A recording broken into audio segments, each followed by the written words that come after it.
कपड़े धोने वाली बहू। शादी के पहले से ही विभा को कपड़े धोने का बड़ा शौक था। कभी नल के नीचे तो कभी तालाब के पास। अरे मेरी नीली वाली लुंगी नहीं दिख रही है। विभा की अम्मा, कहाँ रखी है लुंगी? अरे वो तो विभा ने परसों ही धोकर रखी थी आपकी अलमारी में, देखो वहीं होगी। वो ना मैंने आज धो दी, मुझे लगा कि गंदी हो गई होगी। अरे कैसे गंदी हो गई थी? उसे तो मैंने पहना भी नहीं। हे भगवान, इस लड़की के कपड़े धोने की आदत से परेशान हो गया हूँ मैं। जितना तो घर में राशन नहीं आता, उससे कहीं ज्यादा डिटर्जेंट पाउडर का खर्चा है। इसकी शादी करवा दो, शादी जाए अपने घर में ही करे काम, फिर चाहे घर के कपड़े धोने हो या पूरे गांव के। हाँ ठीक बोल रही हूँ, देखता हूँ मैं कोई लड़का। वो दिन भी आ जाता है जब विभा को देखने लड़के वाले आ जाते हैं। लड़की मुझे अच्छी लगी। होने वाली सास कहती है, बेटी अगर कुछ पूछना है तो पूछ लो। वैसे तो हमारी लड़की बहुत ही शर्मीली है, जो बोल दो वो मान लेती है, इसे क्या पूछना होगा। अरे कैसी बात कर रही हो माँ, मुझे इन लोगों के घर रहना है, सवाल तो कई है। हाँ हाँ बेटा, पूछ लो ना, क्या पूछना है। आप लोगों के घर कपड़े कौन धोता है? सास का मुंह बन जाता है। देखो, अगर तुम ये कहना चाहती हो कि तुम्हें कपड़े धोने नहीं आते तो सुन लो, कपड़े मैं ही धोती हूँ, लेकिन तुम्हारे आ जाने के बाद मैं रुमाल तक नहीं धोऊंगी। अरे चुप रहना भाग्यवान, बहू बेचारी घर आई नहीं, उसे डराना शुरू कर दिया। वो क्या है ना बिटिया, अभी तक तो ये कल्लू की माँ ही धोती थी, लेकिन अब तुम्हारे पापा तो दहेज में वॉशिंग मशीन देंगे ही। तभी विभा की माँ बोल पड़ती है, सवाल भी पूछा तो क्या। वैसे भाई साहब, मशीन की तो फिर भी कपड़े धोने की कैपेसिटी होती है। मतलब जो बिटिया दे रहे हैं ना विभा, इसे कपड़े धोने का बहुत शौक है। ये आप लोगों के क्या, आस पड़ोस गांव मोहल्ले सबके कपड़े धो दे और उफ तक ना करे। बाहर देखा नहीं आपने कितने कपड़े सूख रहे हैं? सब हमारी बिटिया ने ही तो धोए हैं। बस भी करो ना माँ, शर्म आ रही इतनी तारीफ सुनकर। और तो और एक दाग निकाल कर दिखाओ तो मान जाऊं। हाँ अच्छा, माफ करना बेटा, मैंने गलत समझा। हमें तो रिश्ता बहुत पसंद है। और ऐसे जुड़ जाता है रिश्ता कपड़े धोने का शौक रखने वाली विभा का। उसकी शादी हो जाती है कोयला फैक्ट्री में काम करने वाले कल्लू के साथ। शादी के बाद अचानक विभा चिल्लाती हुई सास के पास आती है। सासू माँ, अरे सासू माँ कहाँ है आप? ये तो धोखा है, धोखा दिया आप लोगों ने मुझे। इसे ससुर के चक्कर के बारे में पता चल गया। अरे तो उसमें तुझे क्यों धोखा मिला है? अरे नल में पानी नहीं आता, कपड़े कैसे कब धुलेंगे? अच्छा, तू पानी नहीं आ रहा उसकी बात कर रही है। तो आपने क्या सोचा? कुछ नहीं। अच्छा, तेरी माँ ने कहा था कि कपड़े धोने का शौक है तुझे, याद आया मुझे। शौक बोलकर कपड़े धोने वाले मेरे जुनून को कम ना आके सासू माँ, कपड़ा धोना मेरा गुरूर है। तभी पति भी वहाँ आ जाता है। अभी मैंने इसे सनी देओल की फिल्म दिखाई है, उसी के डायलॉग मार रही है माँ। अच्छा सुन, साफ साफ बता रही हूँ, पानी सुबह 4 से 6 और शाम को 10 से 12 आता है, समझी? विभा टाइमिंग सुनकर हैरान हो जाती है। ये क्या भूतों का मोहल्ला है? सुबह 4 बजे उठकर कौन कपड़े धोता है? 4 बजे टंकी में पानी जाता है, फिर सारा दिन धोना ना, किसने मना किया? अरे कैसी बात कर रही हैं? 200 लीटर की टंकी में कितने कपड़े धो लूंगी मैं? सुबह ही उठ जाऊंगी मैं। अब क्या था, विभा सुबह 4 से लेकर रात के 12 बजे तक कपड़े ही धोती रहती। एक रोज सास पड़ोस से निकलकर कहीं जा रही होती है कि साथ वाली कहती है, हाँ कल्लू की माँ, जरा ये बताओ कि 2 साड़ी है, 2 ब्लाउज और एक पेटीकोट और एक नाड़े वाला लंबा कच्छा। हाँ तो? अरे तो क्या, कितना लोगी धुलाई ये बताओ। धोबन दिख रहे हैं हम क्या? हमारे पति सरकारी नौकरी से अभी रिटायर हुए हैं और बेटा सुपरवाइजर है कोयला फैक्ट्री में। धोबन समझ रखा है हमें? हाय रे कल्लू की अम्मा, माफ कर दो, वो तो मोहल्ले में यही सब बता रहे थे कि तुमने बहू को कपड़ा धुलवाने के काम में लगा दिया है। सास को पड़ोसन की बात सुनकर गुस्सा आ जाता है। वो घर पहुंचती है जहां घर के बाहर ही इतने सारे कपड़े सूख रहे होते हैं जितने कि किसी धोबन के घर पर। अरे ओ कल्लू की दुल्हन, बाहर निकल। माँ जी यहीं आ जाओ, बाथरूम में चादर धो रहे हैं हम। अरे अभी हम धोते हैं, तुमको बाहर निकलो। ये आस पड़ोस वाले बोल रहे हैं कि हम बहू से कपड़े धुलवा कर उसे कपड़ा धोने वाली बना दिए हैं। अरे छोड़ो ना माँ जी, किन लोगों की बातों में आती हो? आस पास के लोगों का तो काम ही होता है कि वो किसी तरह सास बहू को लड़ा दे। बहू सारे घर के कपड़े धोती है, ये क्या कम है? बोलिए। सास को भी लग जाता है कि वो बहू का ये सनकीपन नहीं छुड़वा सकती, इससे अच्छा है कि खुद ही चुप हो जाए। एक रोज सास और बहू मंदिर जाते हैं, जहाँ सास की साड़ी वहाँ खड़ी भीख मांगने वाली से मिलती है। माँ जी क्या बात है, आपकी साड़ी उस भिखारन से कितनी मिल रही है ना? हाँ हाँ देखो तो, दोनों की साड़ी मिल रही है। क्या बात है कल्लू की अम्मा, तुम खुद को तो अफसर की बीवी बताती हो और ऐसी सिंपल सी प्लेन साड़ी पहनकर घूमती हो। सिंपल और प्लेन नहीं है ये साड़ी। तो क्या सोने के धागे से फूल बने हैं? कुछ भी सासू माँ, कुछ भी। हाँ बने थे इस साड़ी में सोने के धागे से फूल। मेरे पति लेकर आए थे मद्रास से स्पेशली मेरे लिए 10,000 की। ताहे भाई साहब इस भिखारन के लिए भी सेम टू सेम साड़ी लेकर आए होंगे 10,000 की। सास उस वक्त तो कुछ नहीं कहती, लेकिन बहू के साथ घर आती है और अलमारी से एल्बम निकाल कर लाती है। ये साड़ी देख रही है, ये वही साड़ी है जिसे मैंने अभी पहना था। इस साड़ी में ये जो चमकदार फूल दिख रहे हैं ना, ये सोने के धागों से काढ़े गए हैं। लेकिन तू लोकल वॉशिंग मशीन ब्रश से घिस घिस कर सारे फूलों को निकाल कर साड़ी प्लेन कर दी। मुझे माफ कर दीजिए सासू माँ। और तो और, जब मैंने तुझे तेरी गलती के लिए कुछ नहीं कहा, लेकिन तूने तो सबके सामने मेरा मजाक ही बना दिया। क्यों? बहू को समझ में आ जाता है कि अब से उसका कपड़े धोना बंद।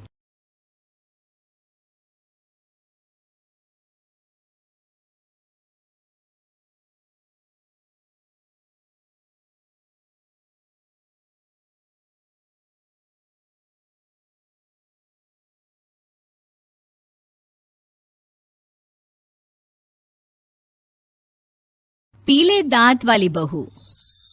रंजना कभी ब्रश नहीं करती थी। उसे कितनी बार उसके माँ बाप ने डांटा, लेकिन उसका कोई असर उस पर होता ही नहीं था, जिस कारण से उसके दांत पीले पीले हो जाते हैं। शादी के बाद अरे बहू, वैसे तो तुझ में कोई कमी नहीं है, पर तेरे दांत इतने पीले कैसे हैं बेटा? कैसे मतलब? कुछ सर्जरी थोड़ी ना कराइए। वो तो क्या नाम, मैं ब्रश नहीं करती थी तो पीले हो गए। अब क्या करूं? आप कहे तो लाल करवा लूं या फिर काले? यार ये क्या है, क्यों माँ से लड़ रही हो? लड़ रही हूँ? अरे मैं लड़ रही हूँ या ये बोल रही है कि दांत पीले हैं, पीले? अरे तपस्या थोड़ी ना की है इन्हें पीले करने के लिए। बकायदा ब्रश नहीं किया है 20 साल तक, तब जाकर। छी, कैसी बात कर रही हो? ये उस वक्त तो पीले नहीं थे जब हम लोग तुम्हें देखने आए थे। अरे तब साफ करवा लिया होगा डेंटिस्ट के पास जाकर। अब देखो कैसे पीले पीले लग रहे हैं। रंजना सास की तरफ गुस्से से देखती है। फिर शुरू हो गई पीले पीले पीले। अरे पीले तो तब भी थे जब मेरे हाथ का रसगुल्ला उड़ा उड़ा कर खा रही थी और बोल रही थी, लड़की नहीं गुणों का खजाना दे रहे भाई साहब आप। खैर, अब वो लोग करते भी तो क्या करते, पीले दांत वाली बहू पल्ले पड़ी थी तो झेलना तो था ही। एक दिन कीर्तन में रंजना गाना गा रही थी। अरे कमला बहन, माँ का द्वार है, यहाँ तो सब शुद्ध होकर आते हैं, फिर अपनी बहू को ब्रश भी नहीं करवाती तुम।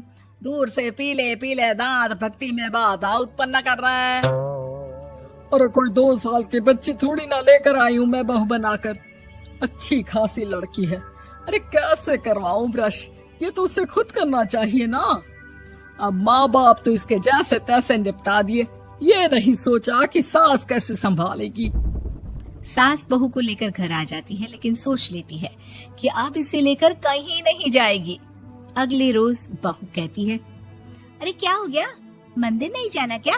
कीर्तन का वक्त हो रहा है। मेरी मधुर वाणी से कान्हा जी जागते हैं और सोते हैं। आप तो जानती है ना उनकी भक्ति में कितना मन लगता है मेरा। वो क्या है ना, तबीयत ठीक नहीं लग रही है मेरी, आराम करूंगी मैं। तबीयत ठीक नहीं लग रही?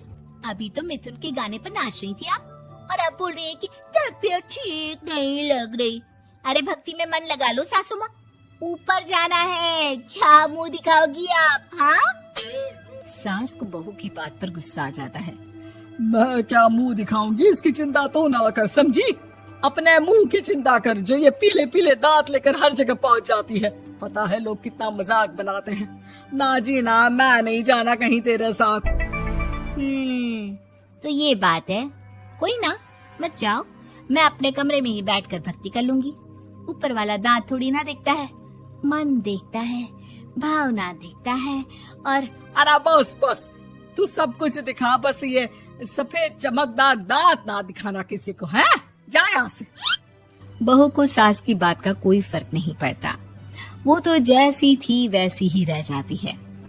सुबह नहाकर किचन में खाना बनाना, फिर खाना खाना, कीर्तन भजन करना और सो जाना। एक दिन, माँ जी मैं सहेली के घर जा रही हूँ, शाम को लेट आऊंगी। हाँ, तो जाना, मैंने कौन सा तेरी आरती करनी है घर पर बैठकर। रंजना सहल के घर जाती है, जहाँ वो पार्टी में जाने की तैयारी कर रही होती है। अरे शिखा, कहाँ जाने की तैयारी कर रही है? मैं गलत वक्त पर आ गई क्या? अरे नहीं यार, उल्टा सही वक्त पर आई है। मैंने ये साड़ी और ज्वेलरी निकाली है यार, शाम को इनके ऑफिस की एक पार्टी में जाना है। बताना कैसा लग रहा है ये सब? नहीं यार, इस ड्रेस के साथ तो वो वाली ज्वेलरी अच्छी लगेगी। हाँ, सही बोल रही है, मैंने ध्यान ही नहीं दिया।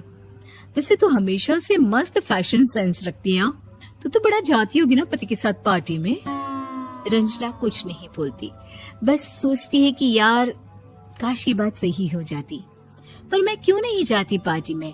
क्या इन लोगों की कोई पार्टी होती नहीं होगी? रंजना घर आती है और रात में पति से सवाल करती है। एक बात बताइए, आप मुझे किसी पार्टी में क्यों नहीं ले जाते? क्या आपके यहाँ ऑफिस में पार्टी नहीं होती? पति बेचारा क्या कहता कि दांत पीले हैं तुम्हारे इसलिए। अरे कोई पार्टी होती नहीं हम लोगों के ऑफिस में, तो कहाँ से लेकर जाऊं? और मार्केट, मॉल, कहीं वीकेंड घूमना, कहीं तो। अरे यार, सारे हफ्ते में एक छुट्टी मिलती है, तो सोचता हूँ कि आराम ही कर लूं। क्यों? रंजना मन मार के रह जाती है। पहले कभी सास के साथ मंदिर जाया करती थी, लेकिन वो भी सास ने ले जाना बंद कर दिया। घर बैठी बैठी रंजना बोर हो जाती है। तभी उसे आइडिया आता है और वो मायके जाने का सोचती है। सासू माँ, 2 दिनों के लिए मम्मी के घर जा रही हूँ। अच्छा ठीक है, आराम से जा। और हाँ, माँ से कुछ अच्छी आदत सीख कर आना कि कैसे शरीर के हर भाग की तरह दांतों की सफाई भी जरूरी होती है, समझी? शुरू हो गई ना आप? वो लोग आपकी तरह नहीं है कि छोटी छोटी बात का बतंगड़ बना दे। उन लोगों के लिए मैं मायने रखती हूँ, ना कि मेरे पीले पीले दांत। रंजना माँ को बिना बताए उन लोगों को सरप्राइज देती है, लेकिन जैसे ही वो दरवाजे पर पहुँचती है, अंदर देखती है कि घर वाले कहीं जा रहे होते हैं। अब माँ, काश रंजना दीदी के दांतों वाली प्रॉब्लम नहीं होती, तो वो भी हम लोगों के साथ चलती ना बुआ जी की बेटी की शादी में।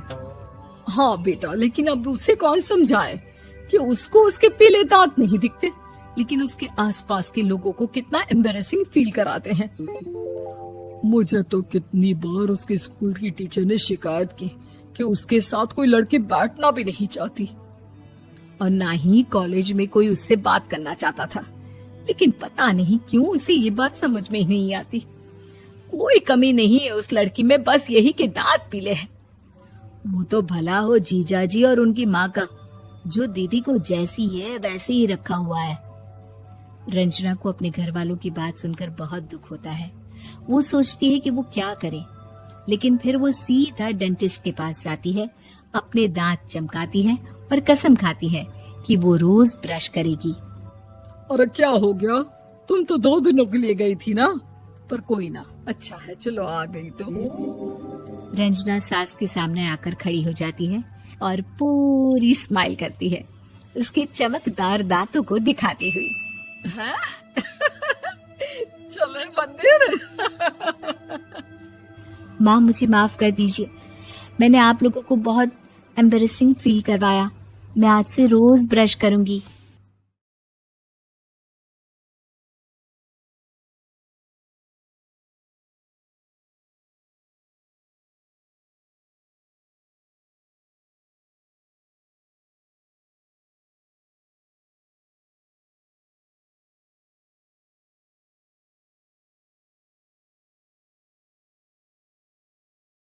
क्या करूं, मैं इतनी सुंदर हूं तो। श्रीवास्तव मौसी का जब बेटा हुआ था, उन्होंने तभी ठान लिया था कि अपने बेटे के लिए सबसे सुंदर लड़की का हाथ मांग कर लाएंगी।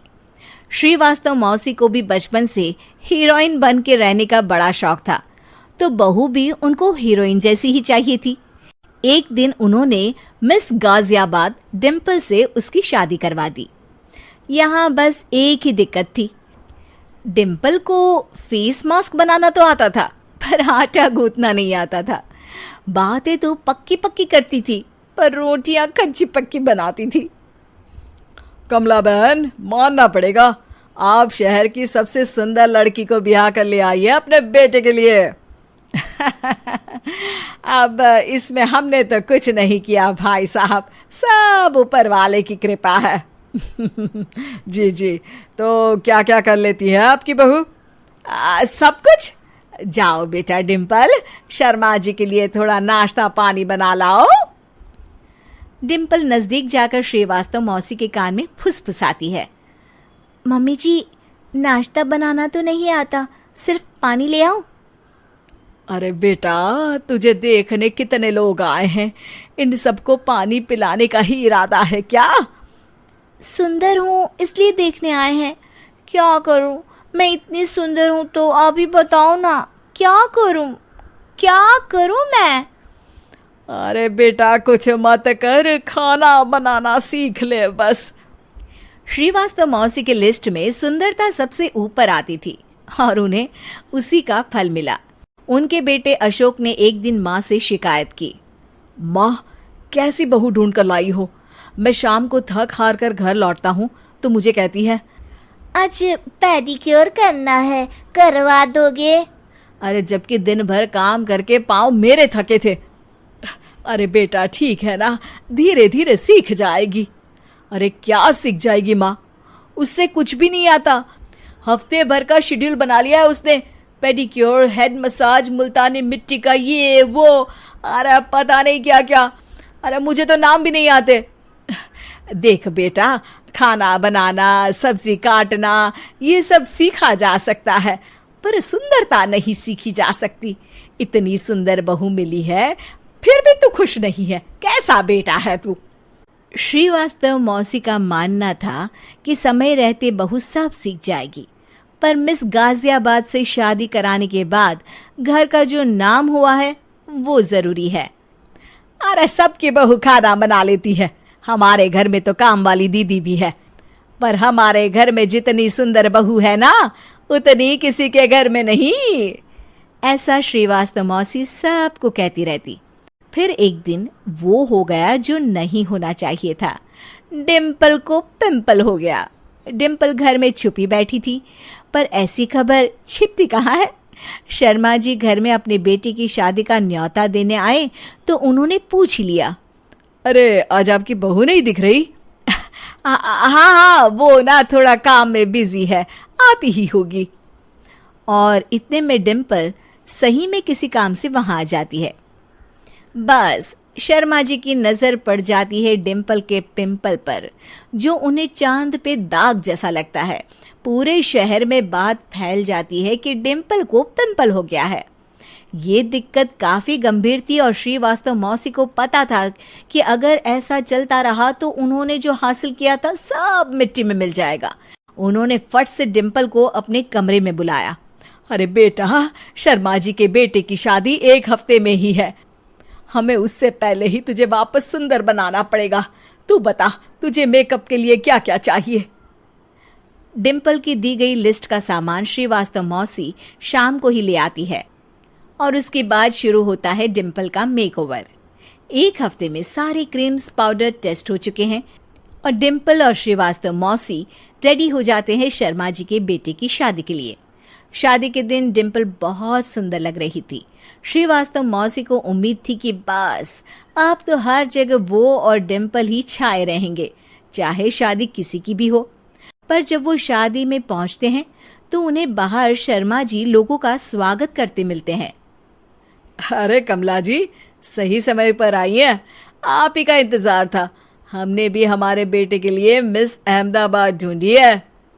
डिम्पल और श्रीवास्तव मौसी दोनों के मुंह खुले के खुले रह जाते हैं शर्मा जी की बहू को देखकर।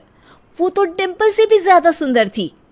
क्यों, हमने भी अच्छी बहू ढूंढी है ना? हाँ शर्मा जी, बाकी आजकल के जमाने में सुंदरता से क्या होता है भाई। देखो, बूढ़े तो सब होते हैं, मैं तो मानती हूँ कि बस रोटियां गोल बना दे, इससे ज्यादा क्या चाहिए। सुंदरता का क्या है, ढल जाती है, पर गुण वो हमेशा रहते हैं। अरे वाह वाह, इतना बड़ा ज्ञान आपको कोई गुरु भी नहीं देता, जितना बड़ा ज्ञान आपको एक छोटे से पिंपल से मिल गया।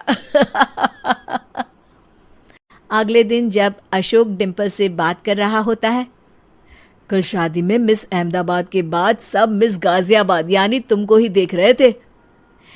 क्या करूं, मैं इतनी सुंदर हूं तो आप ही बताओ क्या करूं।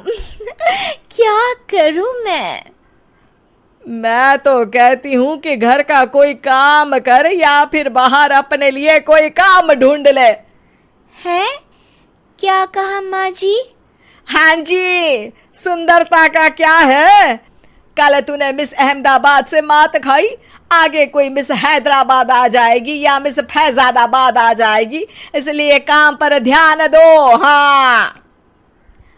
और कुछ महीनों बाद, अरे बहू, काम करने के बाद तू सुंदर नहीं, अति सुंदर हो गई है।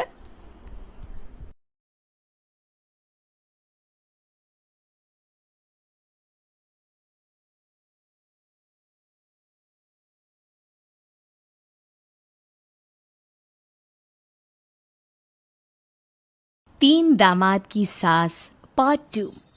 अब तक आपने सुना कि कावेरी जी अपनी तीनों बेटियों ईशा, मोहिनी और सुहाना की शादी 3 घर जमाई लड़कों के साथ करवा देती है। उन्हें लगता है कि ये लड़के शायद घर का कामकाज संभाल लेंगे, लेकिन उनके तीनों घर जमाई बहुत आलसी थे। वो नौकरी भी नहीं करते थे और बाहर का काम भी नहीं। कावेरी जी ने अपनी बेटियों से कहा कि वो प्रेगनेंसी का बहाना बनाकर अपने पतियों को सबक सिखाए।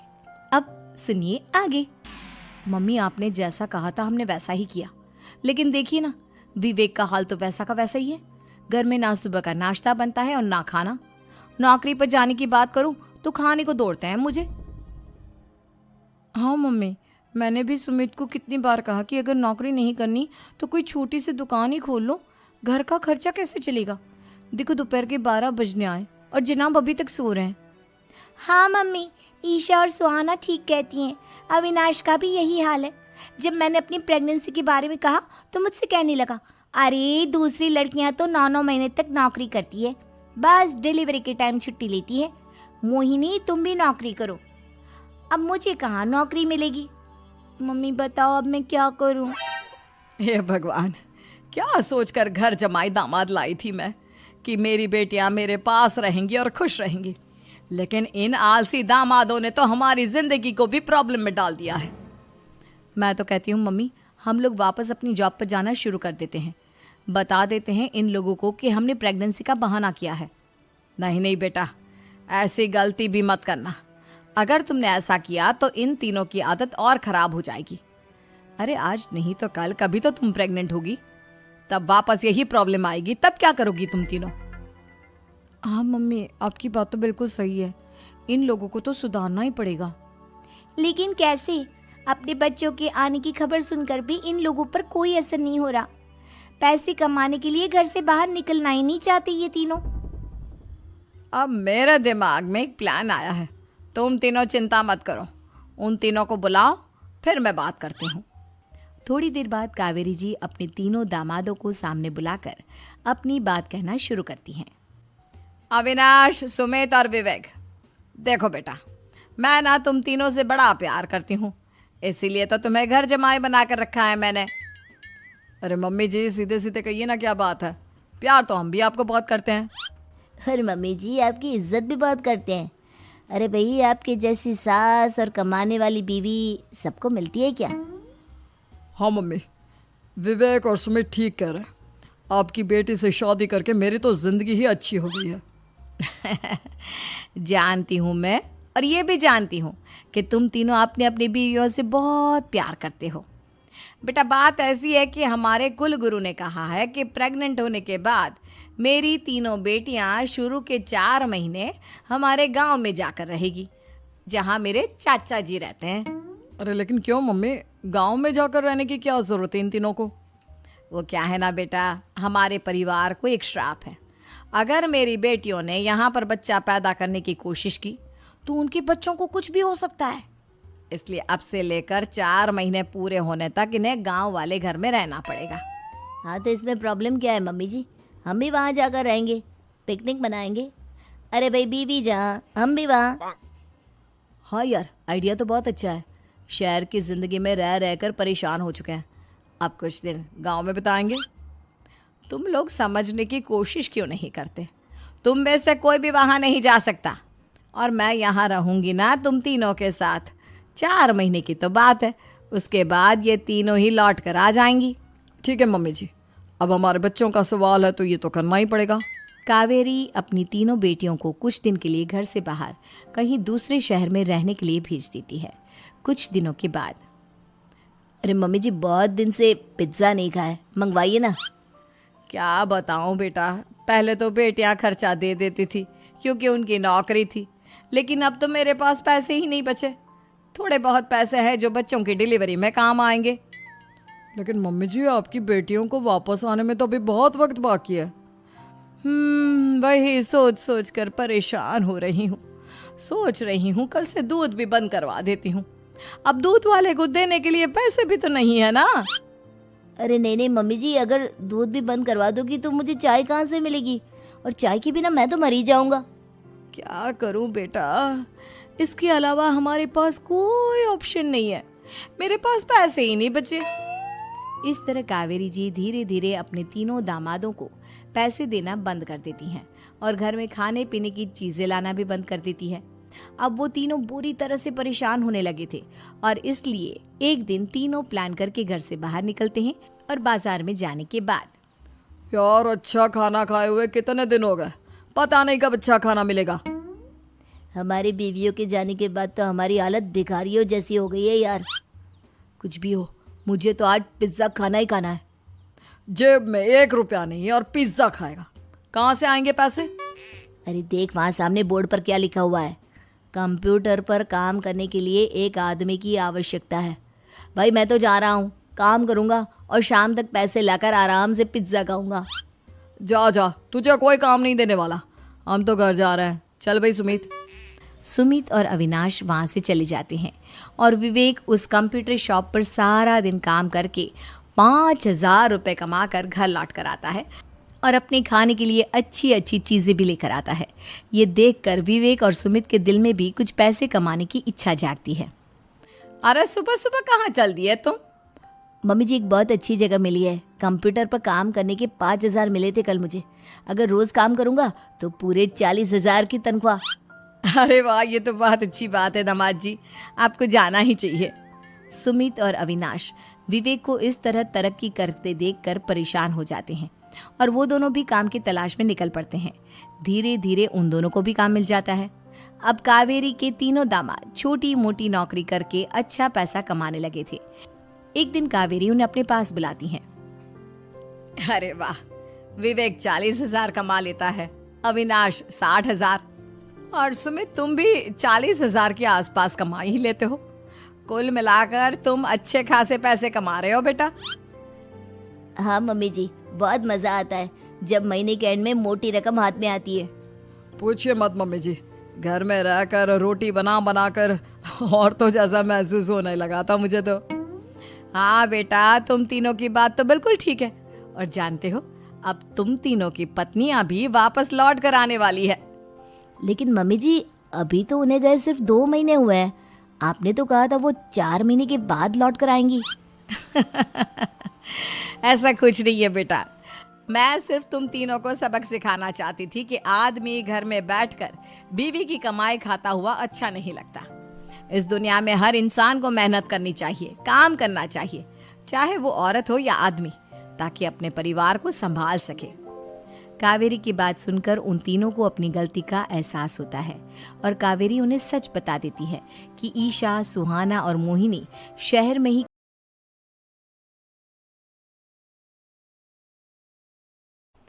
केबीसी में करोड़पति पति। सूरज के जीवन का एक ही फंडा था कि मेहनत तो गधा भी करता है, घर बैठे जो कमाए समझदार वही होता है।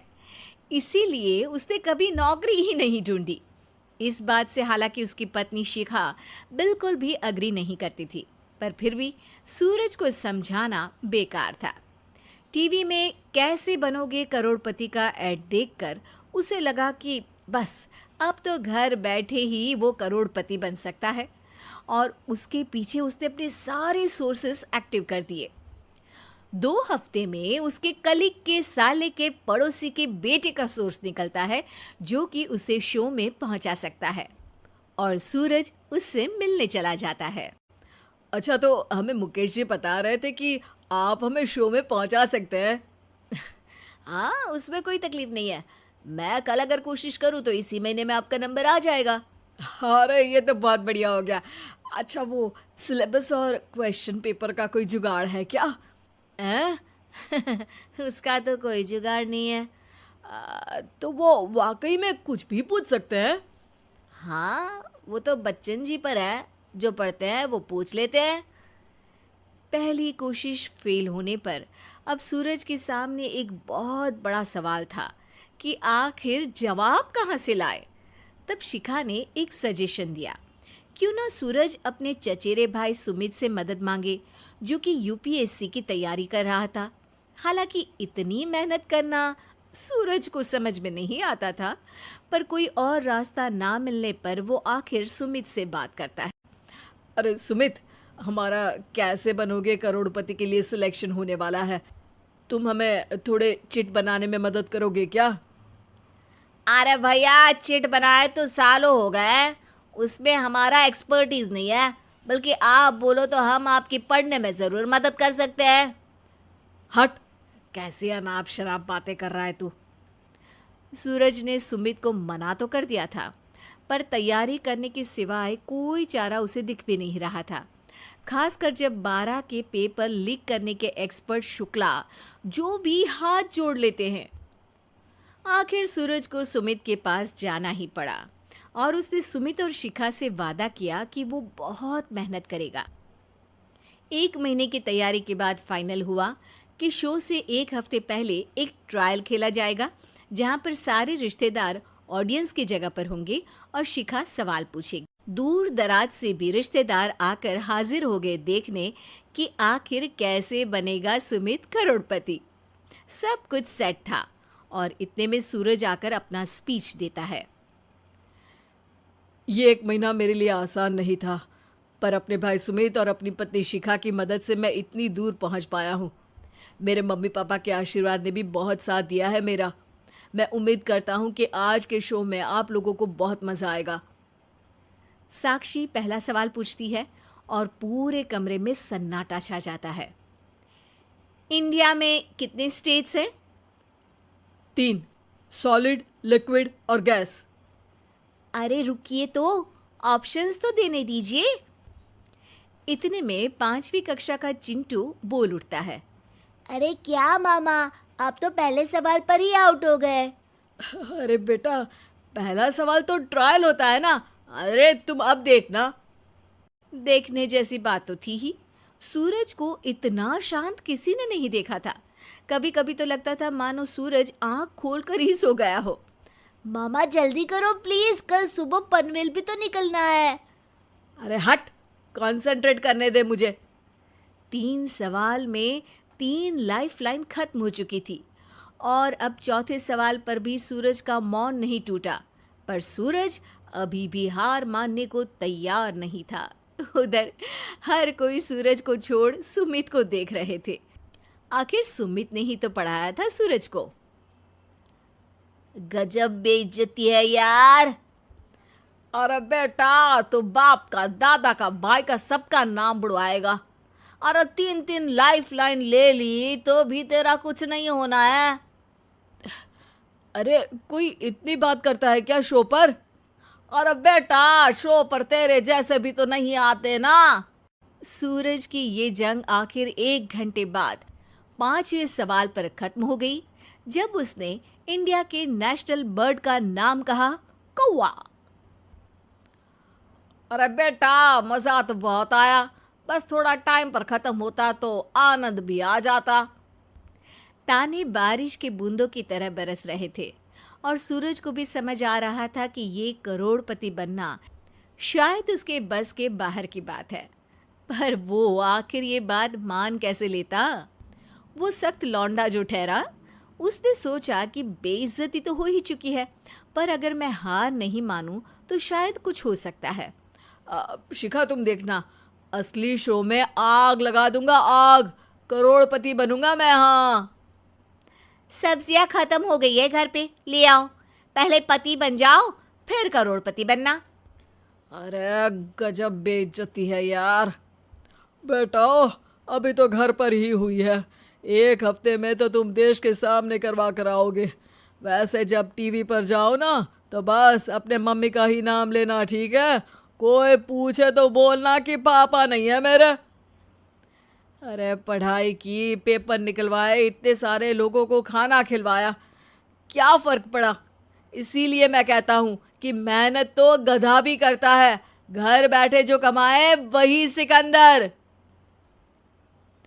लेकिन मामा, गधे भी जानते हैं कि हमारा राष्ट्रीय पक्षी मोर है।